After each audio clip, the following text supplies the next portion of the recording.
Hello, everyone. Welcome to this new background because today I work from my mother's place because my dad is a little sick and he needed he needs some attention and he needs some attention. My mother needed to go out to get some grocery and stuff like that. So I moved here today to work, and I'm recording this video for you. This first video in the writing and reading section of the channel is just to give you some tips on reading and writing, because I know you guys may not be too much familiar with reading academic papers and writing more academic papers, right, essays and stuff like that. So I wanted to give you some pointers before the course starts. I know reading and writing are both challenging tasks, and something you may not be familiar with because it's a little out of your comfort zone. But don't worry, even though there's no actual recipe that will guarantee success, because there's so many ways you can do it. There are things that are more conducive to success, and that's what I want to talk about in this first video. Just really just some pointers. They may maybe if you have your own personal way to do it and that it works for you, that's fine. I will not give you the only road to success, but only pointers. Let's start with some more obvious points. Try and read in a quiet environment. What I have in mind here, if you read at the office because you don't have any other choices, make sure people around you know it, and because they won't come and disturb you, because it could get you distracted.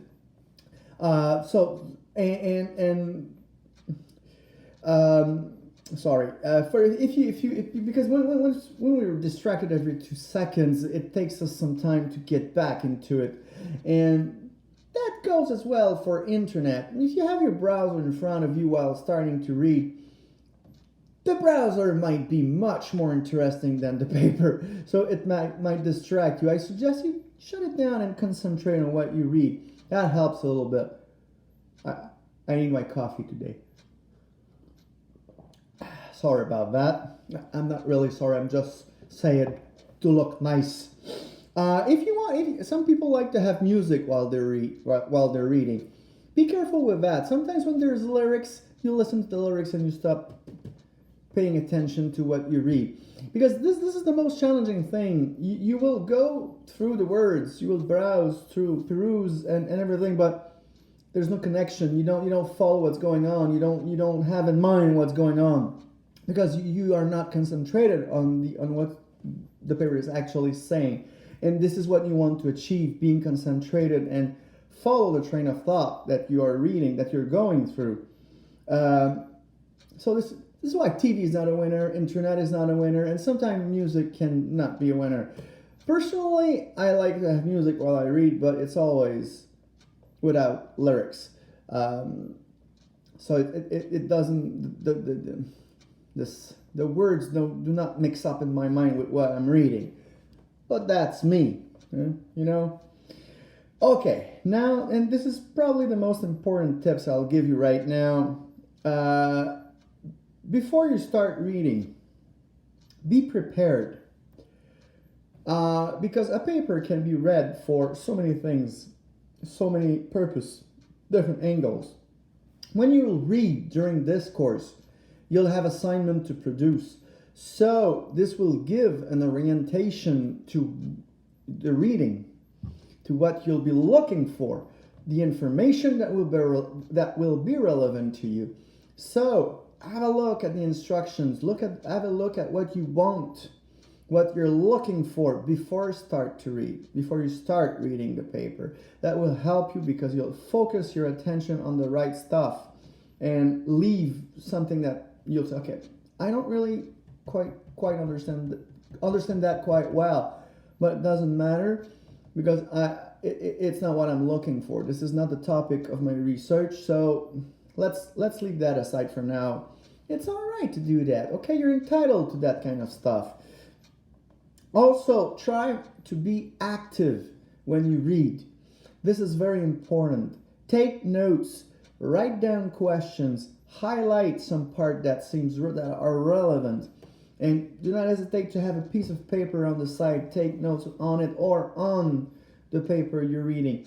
Personally, I strongly suggest you. It's not good for the environment, perhaps, but it's much easier to read on a piece of paper than on the screen. And you can take notes. You can highlight parts, write down questions, remarks, reflections. If you have a thought arises when you read something, write it down. Do not hesitate. If it's irrelevant, strike it out. It doesn't matter. When it comes up, don't lose it. Put it down so you won't forget it. Don't forget also, and this will sound obvious, but most people forget to do it. Breaks. Take breaks.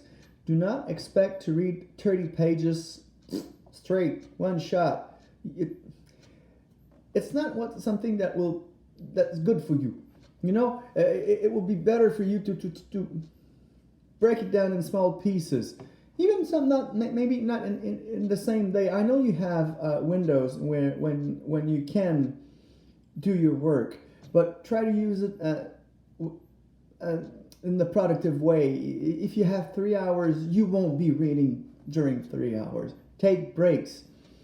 Have blocks. I say I will read for 30 minutes, then I have 15 minutes for me, then another 30 reading and another 15 for me. So it's like a marathon. You don't look at the whole 42 kilometers when you start running. Let's run the first 5 clicks, and then let's run another 5, and you break down the task like that. It's much easier than chewing the whole elephant at once. Okay, and it's better for your concentration, because the brain is like the body. You know, if you go in the musculation room, you won't do all your reps straight without taking a break. You will take breaks between reps and sequences, and it's better for your body. Your body will perform better that way. Same thing for the brain. Think of the brain as a muscle. Also, try and this will make more sense with my next video though, but still, try to identify the main idea of a paper and the secondary ideas. Briefly, what these two are. The main idea is what the paper wants to prove. What is it saying? What is it trying to get across? It's probably it's usually one single idea that will come up real quick in the introduction. And the secondary ideas are it is the set of all the ideas that the writer wrote. The writer wrote. That's good English. Huh? I'm good. That the writer wrote to prove his main idea, to show that his main idea is true. When it comes now, just a few words on writing, because writing is just the opposite task. You're just doing it the other way. You're producing something now. Forget something about, 1 second, about reading. Don't read only once, at least twice. Maybe 3, but at least twice. I strongly suggest it, because you will miss some things on the first reading. The first reading is to get acquainted with the ideas that are in the paper. And the second one is usually more, you can go deeper into it because you are acquainted with it, with what the author had in mind and how the ideas were developed, because you went through it the first time. So you may read something that, now I get it, what he means, because later I know what he's gonna say, and what I read here right now I understand much better because I know what's coming up. Back to writing. Sorry for that back and forth. Writing is also about being prepared, because you have something clear in mind you want to write. You're not going like out of the blue, like a child who's in the middle of a movie without any frame of reference. You have something in mind. You want to write something down. Have a plan, like a battle plan. My mission is this, and my tools for mission success are such and such and such and such. write them down, have your structure, have your ideas, generally speaking, already clear in your mind, then you go on writing. I strongly suggest proofreading. At least if you have nobody around you, do it yourself. Once you're through writing down your paper, read it a few times to make sure that, okay, am I clear enough here? Is that right? Is that okay? Do I understand what I'm saying? And sometimes it's good to have someone else do that proofreading for you. But if you can't, at least do it yourself. But if you can find someone, please do so. So that's all for my tips. The next video will be more technical on how to write down an essay. So thank you very much.